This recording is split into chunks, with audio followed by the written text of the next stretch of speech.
welcome to another episode of the Jump Music Initiative podcast. Today we have with us Sami Parker. Welcome, Sami. Hello. Yay. And my co-host today, Lisa Jacobs. Hey, guys. Okay, so the first thing I want to talk to you about, Sami, is just if you could give us an overview of kind of what your role in the music industry is at this point, and then how you kind of got into music.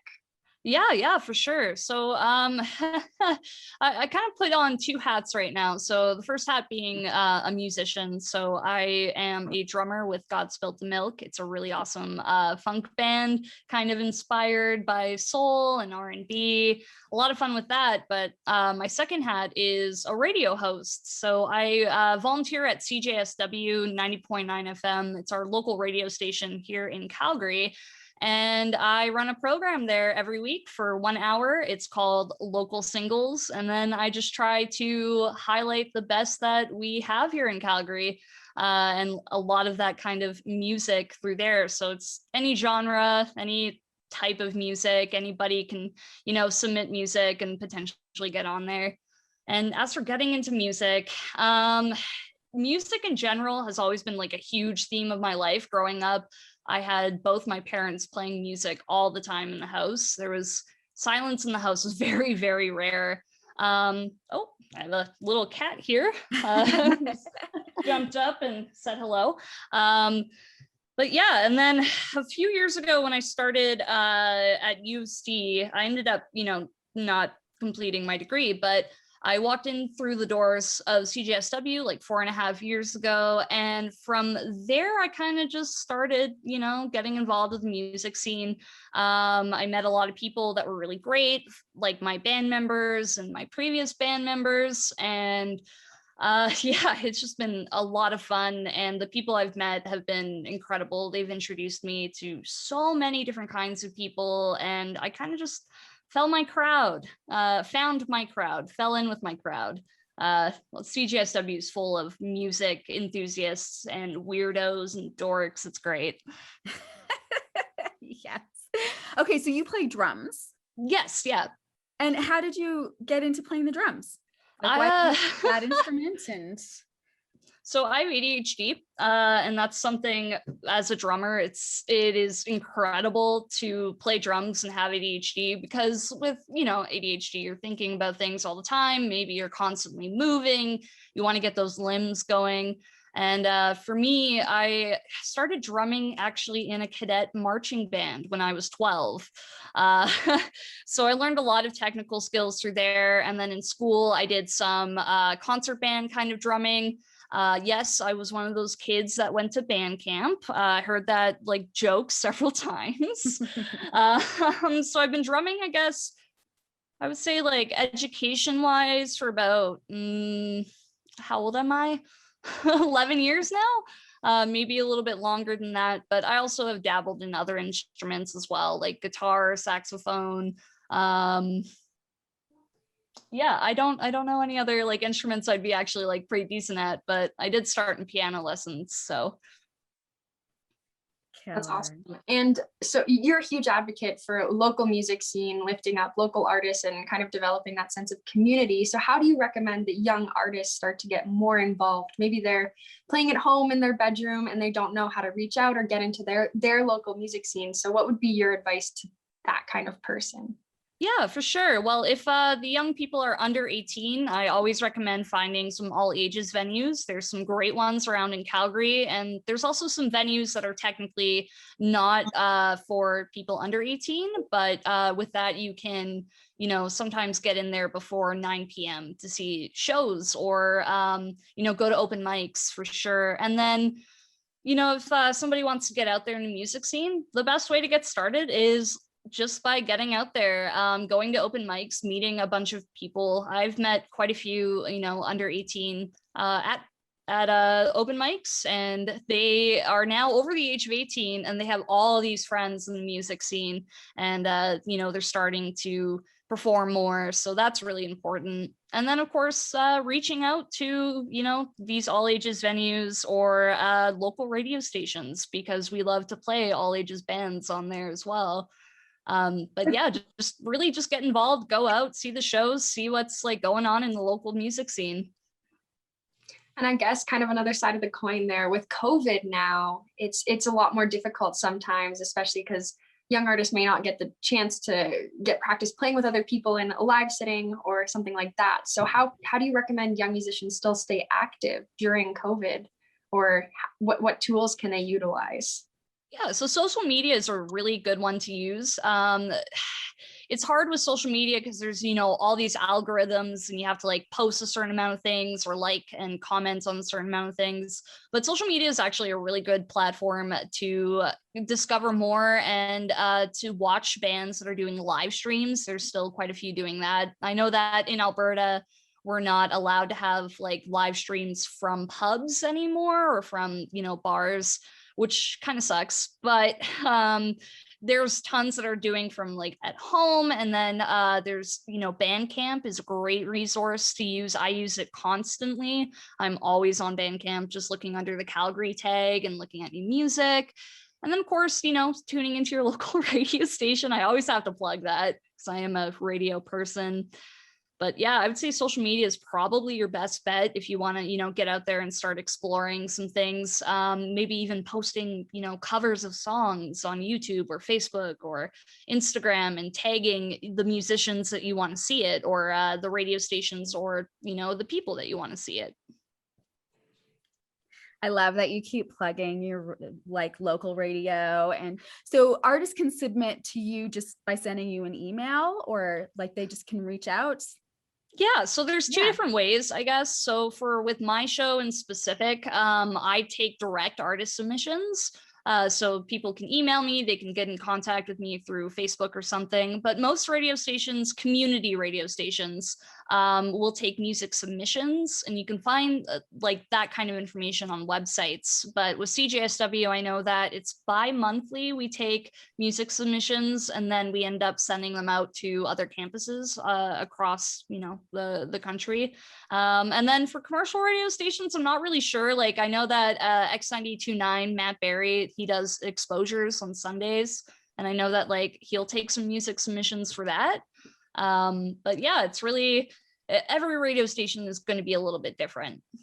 Of course. Okay, so tell us a little bit about what drew you into radio, and can you also tell us like kind of what goes into putting together programming for radio, and like what your job as a radio host entails? Just give us the whole scoop. Yeah, for sure. Just got me my cat again. They're both really cuddly. They love being around me. Yeah, so the way I got into radio was by actually skipping orientation at UC. So I went for like my orientation day, and then as they were walking into the gym for, that main commencement thing, I started walking backwards so that my group leader wouldn't see me. And then I just found my way up to CJSW, and I met the station manager who just started working there like basically 2 weeks before I walked in, and they were so nice. I remember just being incredibly welcomed by these friendly people, and they really encouraged me to like get involved. But because I was a student at the time, it was also a lot easier for me to like just sneak up to the station every day instead of, eating lunch in like the food court cafeteria place. And yeah, I just kind of started forming bonds. And CJSW has, for volunteers, when you volunteer enough and you show the interest, they actually do training for volunteers who are interested in getting on air. And that usually entails getting production trained first. So you kind of know the soundboard and get familiar with it, and understand how to edit music, and well, not necessarily music, but the sound bites.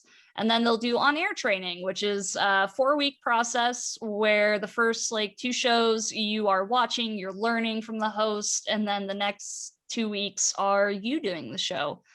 So I kind of went that way. I got on-air trained, and then it was about a year until local singles started.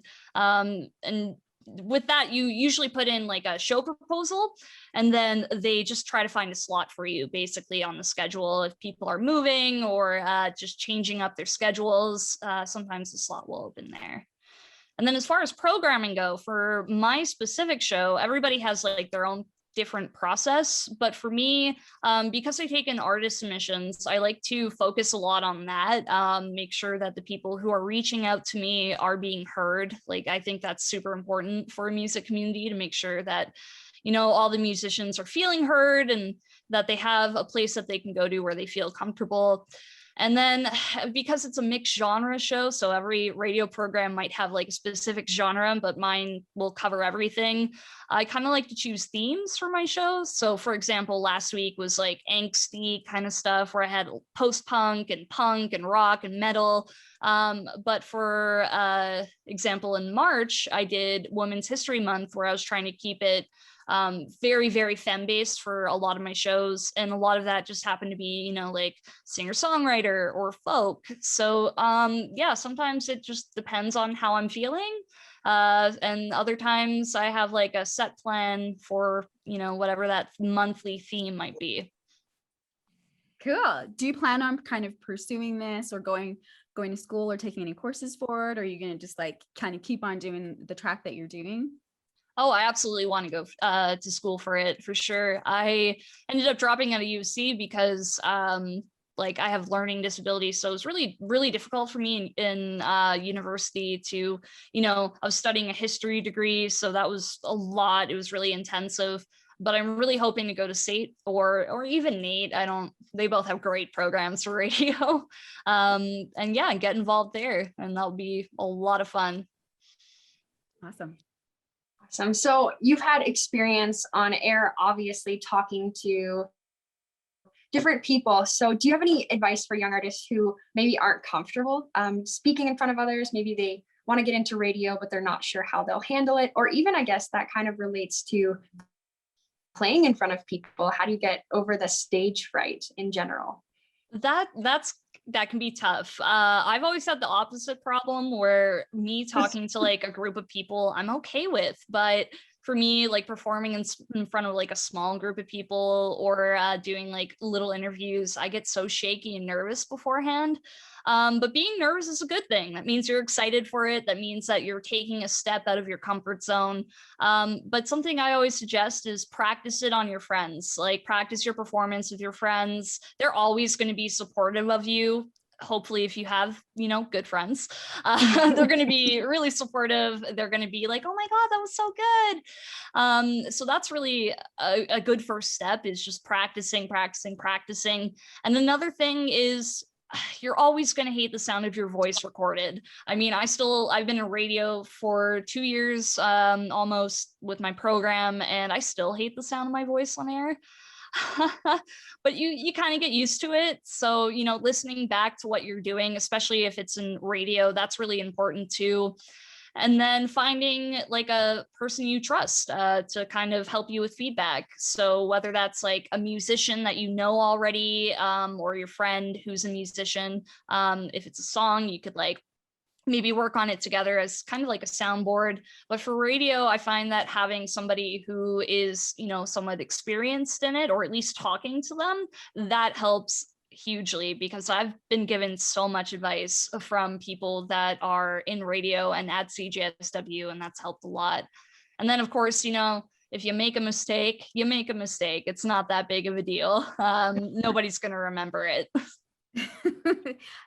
Those are strong suggestions. Thank you, Sami.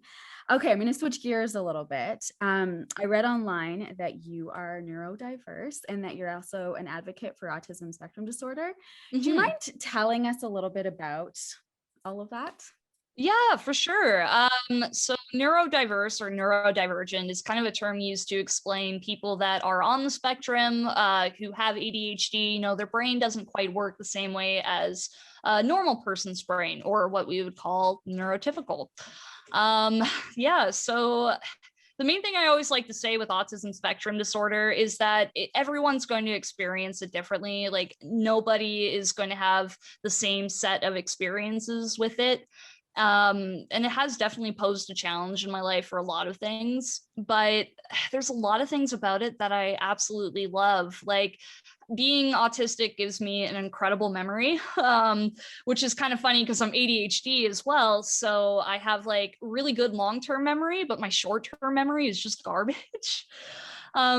But yeah, like a main thing that's with ADHD and autism is executive dysfunction. So that part of your brain that tells you, okay, we've got to do this chore today, we got to do this at this time, that part of your brain that motivates you to actually like get up and do things, that it doesn't quite work properly with people who are neurodiverse. So we require, some extra support sometimes, or, for people with ADHD, medication is a huge lifesaver. At least it was for me. So there's just so many things that I could talk about with ASD, but it's really complex. And I think that, the first step to getting people to understand it a little bit more is just by raising awareness and educating people on it as well. Have you noticed ASD impacting your role with other musicians or in a band setting, or yeah? Yeah. Oh, yeah, for sure. I mean, by different groups of people, you're going to experience, different vibes, energies, different kinds of things. So I definitely have had problems in the past, whether that was like when I was a teenager or, recently, where a lot of the times with autism, and this is like kind of across the board, a feeling of alienation is huge. Like you always kind of feel like you're on the outside looking in. And another thing with autism too, I should probably mention, is that a lot of people who are autistic use something called masking. So it's not like, the masks that we wear for COVID, but it's basically putting on like a disguise, trying to like hide your autistic traits and trying to, appear as normal as possible. And in situations where, I don't necessarily feel alienated, but I feel like I have to wear that mask, it could be really exhausting really fast. So you kind of have to like take time to recharge. But the nice thing about the music scene, honestly, is that there's a lot of people that are neurodiverse. I think music is a way to kind of like draw those people in, whether it's through playing or through listening, just because you connect with it differently emotionally. So I found a really good friend group of people who kind of understand, my autism, or they have, relatives that are autistic as well. So they kind of get it.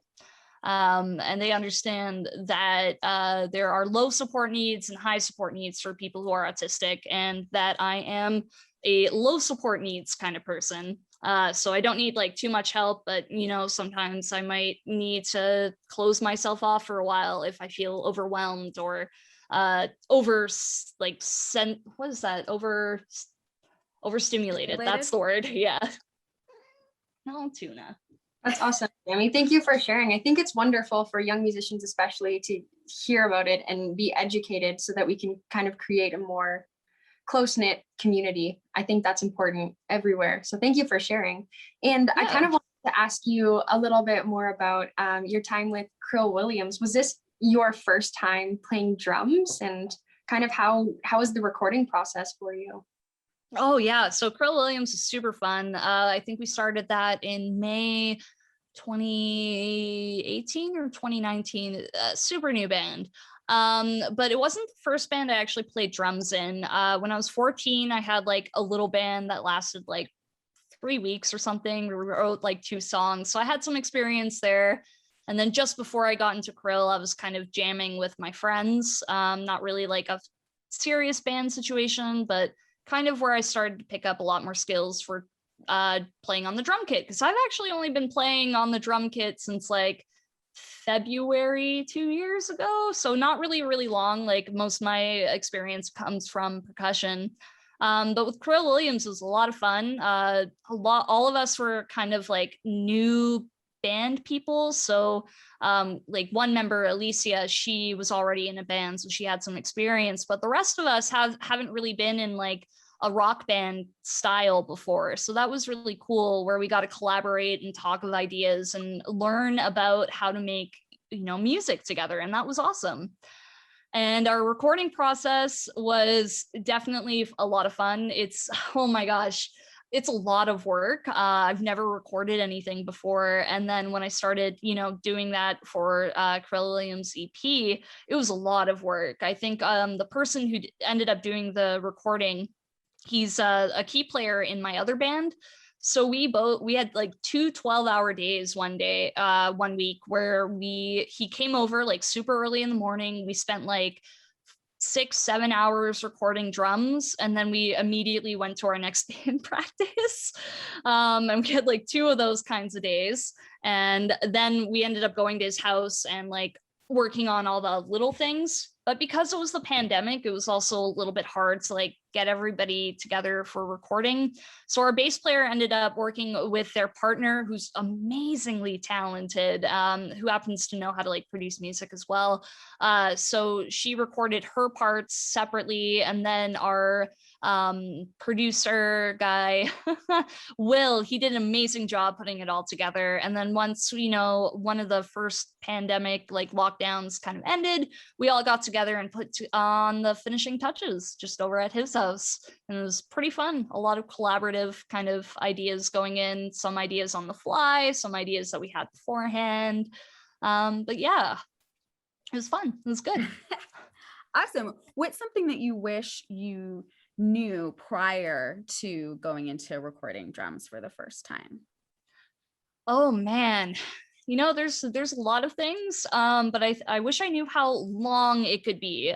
So when you're recording, you're usually taking like a few different tracks of something, so you're repeating it a few times. And so it can take quite a while. Like sometimes it can take all day, especially if you did what we did and we recorded 5 songs for like, not necessarily for that EP, but in that stretch of time. Then we released one, and then a few months later released the EP. It takes a lot of time, and you're going to get frustrated, but that's okay, because it's all part of the process. It's going to sound way better at the end than it does when you first start. And also, I guess like when you're going into recording, picking a producer to like produce and master your albums or your EPs, that's also pretty important as well, because they can kind of make or break it. So this is where I would tell people to try to get advice from people, or try to do your research on who's out there for recording. You don't have to go to a super expensive, fancy recording studio where like, professional celebrity bands would go to. You can do stuff in your own basement, as long as, you feel comfortable with it, you have the right equipment and that kind of thing. And the producer will know what kind of equipment you need. That's awesome. Yeah, it's awesome to hear kind of everyone's different perspective. Everyone has a different technique relating to songwriting and recording, and everyone's experience is so different. So I like what you said about finding the right situation for you. Yeah, absolutely. So we started this new segment called Desert Island Albums. And basically, it's if you had to choose any 3 works of music like albums or artists that you would take with you on a desert island. Ooh, that's a really tough one. Well, I know right off the bat, I would take Begonia from Winnipeg. I love her music so much. She's such a, creative writer, the way that she kind of sings, like the prose and how it flows. It's really good. So Begonia is like definitely on my list. Oh my gosh, that's really hard. Yeah,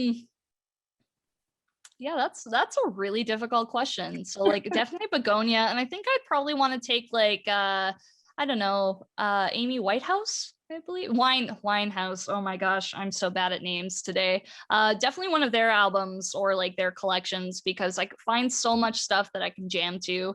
And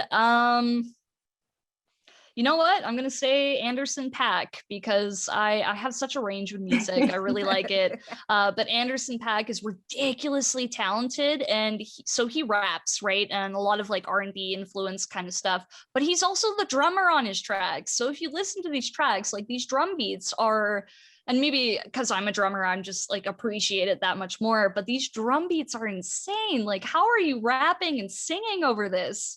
So yeah, Anderson .Paak, Amy Winehouse, and Begonia. Very cool. And I love all of those artists. Have you seen Anderson .Paak's Tiny Desk? Oh my gosh, it's so good. I have the best thing ever. Oh yeah. Oh man, Lizzo is also like maybe a backup I would take too. I'm not so like super into pop music, but there's something about Lizzo and the fact that she like can do these crazy stage performances and then run around and play the flute. The flute is an instrument that needs as much wind as a tuba, so that's insane to me. Agreed. Wow. Agreed. Thanks, Sami. And the last thing I wanted to say is there one piece of advice you could leave off with kind of the next generation of musicians, young artists today? What would you say to them? I would say don't be too hard on yourself, for sure. Like, don't be too hard on yourself. I think that's something that all of us musicians struggle with, is that sense of perfectionism when we come to, you know, writing our own pieces, writing our own songs. Yeah, just don't be too hard on yourself, because everybody has, you know, their own writing style, their own ideas, their own creativity, and what you come up with is going to be completely different than what I come up with or what your friends might come up with. So don't be too hard on yourself, but also, you know, kind of be open to criticism as well. So like, you know, if your friend suggests like a little change or something, if you don't want it, that's totally cool. But if like you think that's a good idea, yeah, why not, right? Yeah, I suck at writing songs. That's like my thing. I'm definitely a rhythm section person. I'd much rather be playing like bass or drums or thinking of harmonies. But I know that, you know, things that I write aren't actually as bad as I seem. So I like that. Thank you, Sami. Thanks so much for chatting with us. Great. yeah. Thanks for having me on.